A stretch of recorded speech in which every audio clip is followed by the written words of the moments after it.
are kids' books, let's be real. But I have a lot of fond memories of them, and it's my show, so we're going to talk about it. Most novelizations of films are based simply on the script, and while the author may have some insights into the film's production because of lead times for the book and late changes to the script, sometimes you end up with big differences between the book and the film. A lot of that manifests in the inclusion of deleted scenes. But what interests me with regard to novelizations is when the author includes details or points of view that the film wouldn't be able to communicate, most notably a character's interiority, what's going on in their head. Movies don't tend to do this well. Why would they want the Duke's son killed? But books are the perfect medium for it. I might do a video on novelizations in the future, but for now, we're just going to talk about E.T.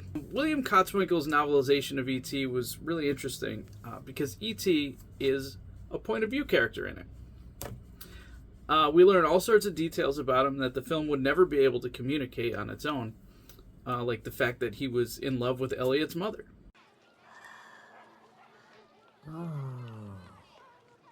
And that's why he sticks around at Elliot's place. Don't believe me? Listen.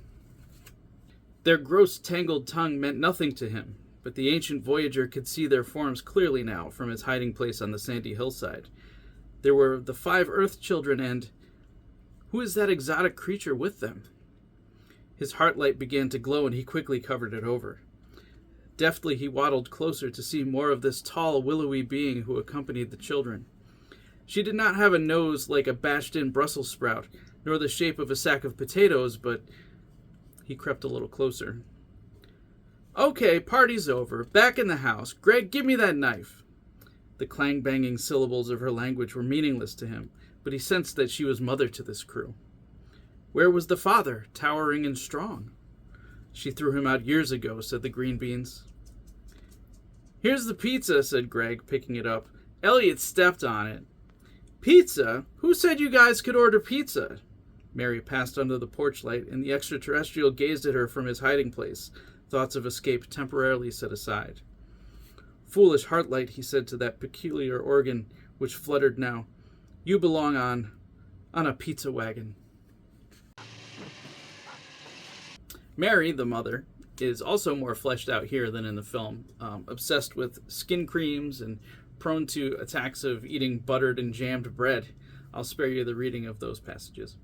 Harvey the dog gets the interiority treatment as well. We learn a lot about what's going on in his head, more so than even most of the other main characters. For instance, we begin as E.T. is creeping on Mary again.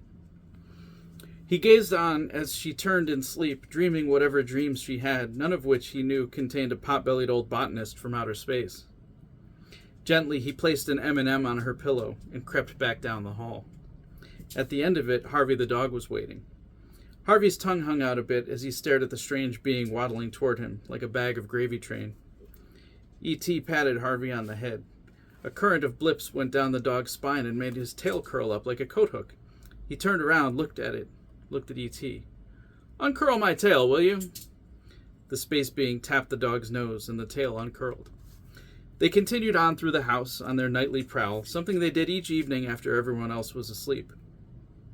Harvey padding along beside the house guest, down the steps to the rooms below. E.T. stopped in the alcove where the telephone was and picked it up. He listened to its tone, then held the phone to Harvey's ear. The dog listened closely. He'd seen Elliot spin the dial of this thing with his finger and talk into it, and a little later, pizza showed up. Harvey put his nose in the dial, turned it once, and hoped a steak sandwich would appear. E.T. added a few more spins of the dial, and then they listened to a sleepy voice answering, Hello? Hello? One steak sandwich, said Harvey, and a side order of milk bones. E.T. set the phone back into its cradle, and they walked on into the living room. A color photograph of Mary rested on top of the TV set. E.T. picked it up and placed a kiss upon Mary's lips. Then he showed the portrait to Harvey. The dog, without sentiment, stared at the framed photo. The glass was smudged now, and since he got the blame for anything that was slobbered on around the house, he'd be nailed for this one, too. He raised a paw and urged E.T. to replace the photo, but E.T. put it under his arm and carried it away with him. So, thought Harvey, they'll think I ate it. He regretted having eaten the bath mat, the broom, one of Mary's hats, and a pair of tasty leather gloves, because it made people jump to conclusions. E.T. prowled on through the living room. A vase of flowers stood on a table. He caressed them lovingly and murmured to them in his own tongue. Harvey twitched his nose hopefully. In one of his doggy dreams, he'd found a hamburger bush, and had been looking for it in the neighborhood ever since. E.T. lowered a rose into which Harvey eagerly buried his snout, but it was not a blossom from the hamburger bush. It was just a stupid flower. E.T. tucked the flower tenderly against Mary's photo, entwining the stem into the filigreed frame, so that the rose and she were united, the two most beautiful things on earth. Then he continued on through the house, into the kitchen.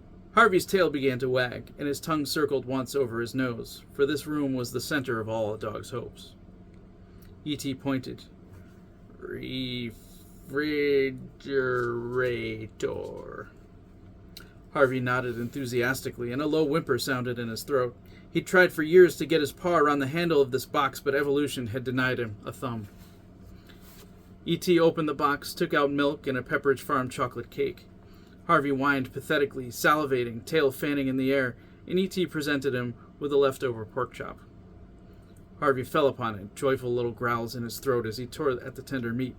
He paused momentarily to gaze up at E.T. "I'm your dog. If any trouble comes around, you let me know." So fun stuff like that.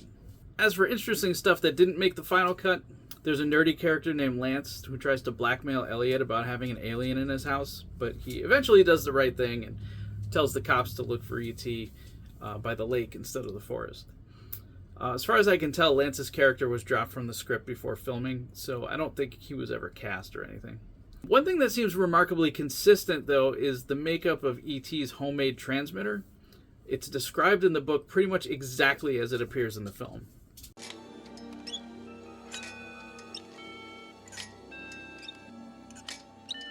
It's working.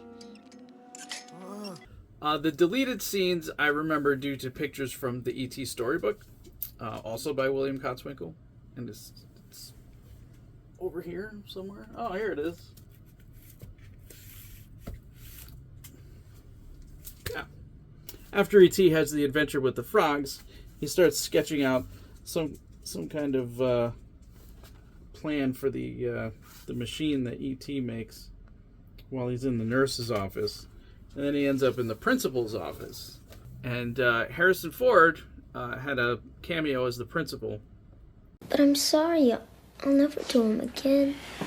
I see you fine young people from good homes, every advantage, your whole life laid out in front of you.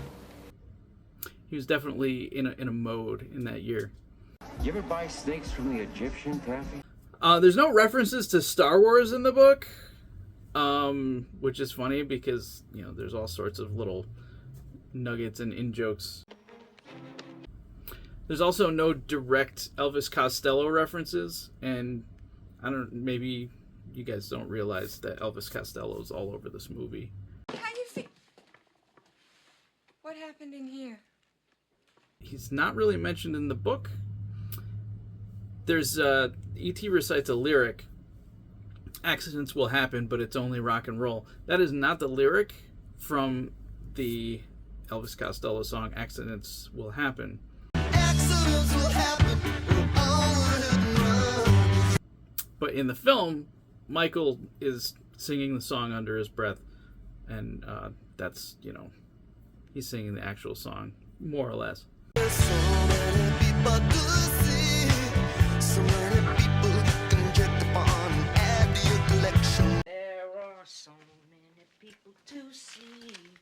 So many people you can check upon and add to your collection. It's a neat book for completists and fans of E.T., but if you're casual about the movie, I don't think it will make you a fan.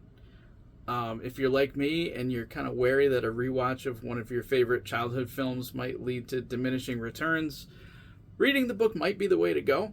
Even with the differences from the final product, it has its own charm.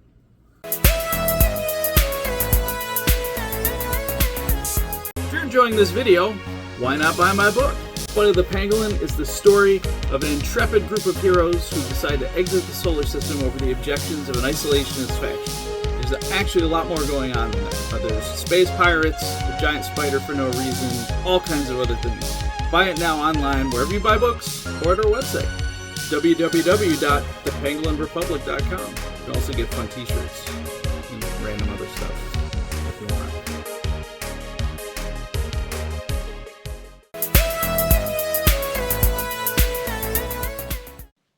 Came back? He came back? Oh my god! So, William Kotzwinkle was supremely effective at getting across E.T.'s interiority. So when the time came to continue E.T.'s story, he was the natural choice to do it. And this is The Book of the Green Planet. It's credited as from a story by Steven Spielberg, and I'm not sure which elements were his and which were completely Kotzwinkle's, but the general outline of the story has many of the same beats that a film would have. E.T. returns home. He thinks his return will be triumphant, but instead he's met with disdain from his people. No one seems interested in his experiences, and he's demoted from Doctor of Botany to working on the farm of his old mentor, Botanicus. He goes back home to live with his parent, and his Flopglopple is the only one who seems truly excited to see him. I have an early childhood memory of seeing maquettes of some of the characters in this story presented on a television show back in the 80s, but I've been so far unable to track down the footage on YouTube or elsewhere, and it has bothered me for a long time. So, if you or someone you know has footage of the Flopglopple, like life-size maquette, or some of the other characters, do let me know. Post in the comments below, all that kind of stuff. Because, man, that's one of those things that's been bugging me for years. Anyways, E.T. misses Elliot terribly. He seems to have more or less forgotten about his infatuation with the willow creature from the previous book. And he sends telepathic beams his way every so often, which are mostly just excuses for the book to visit with Elliot and his family and see what they're up to. Similar to the original film, one of the themes here is that growing up is a negative thing to be avoided at all costs. Though in the end, one of E.T.'s telepathic bursts helps Elliot to succeed at one of the many teenage rites of passage, leading to becoming a grown-up. But ultimately, E.T. misses Elliot so much, he decides to go back to Earth. So yes, this is probably the first heist book I've ever read. Back in, 85 or whatever. Yeah, 85. I was 6. Book fair. So aside from the Flopglopple, E.T. makes a bunch of eclectic friends as his strategy evolves. A microtech named Micron, an ancient, faulty, but spry navigational robot, and 3 shady characters imprisoned in an abandoned mine from a long past era in Brodo-Osogi's history.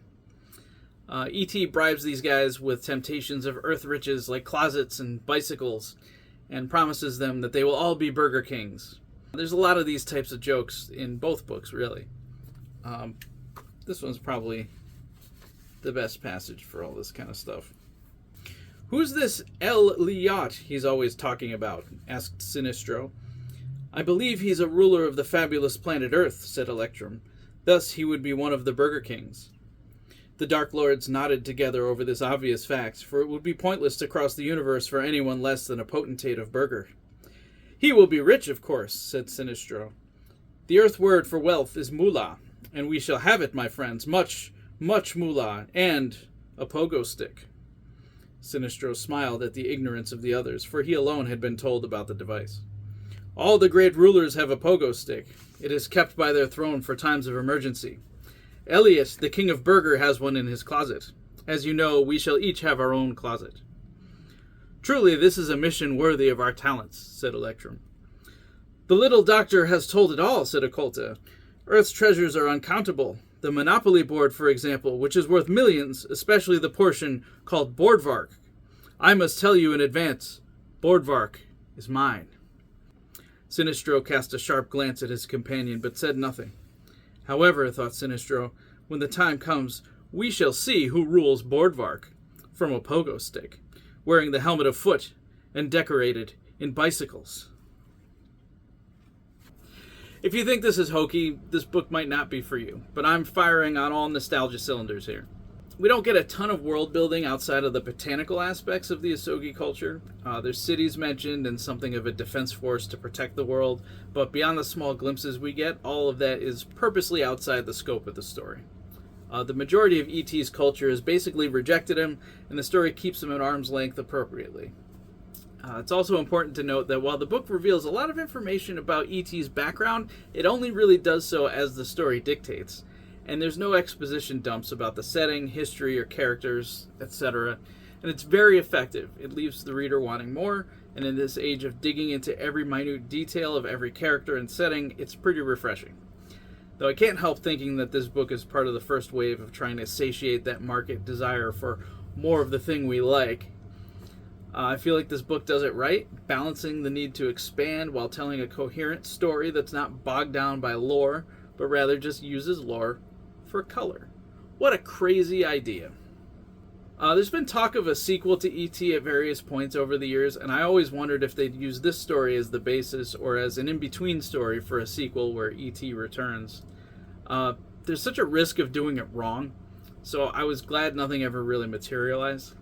When I heard Comcast was doing a holiday ad bringing E.T. back, I was trepidatious, as I'm a bit protective of my childhood memories being trampled by commerce, which, as you might imagine, happens a lot.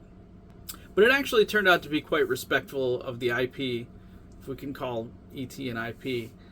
I hate using the term, but I mean, I guess it is. It's very sweet, and I think we're good. I think we're good now. We don't need more E.T. things. We can just leave the IP where it is, use him to tell kids to use their seatbelts, and that's it. No more toys. You're bad at it. E.T. toys have always been absolutely dire. No more books or movies or heartwarming commercials. If I want E.T., I can watch my theatrical edition Blu-ray with the guns instead of the walkie-talkies. I can read these books and maybe watch that one commercial. Link is downstairs. I think we're good. We don't need any more. We have all the E.T. we need. E.T. shows up in Star Wars, and the kids have gone absolutely mental over it, canon-wise. Now E.T. is in Star Wars canon. And it was a fun cameo joke, guys.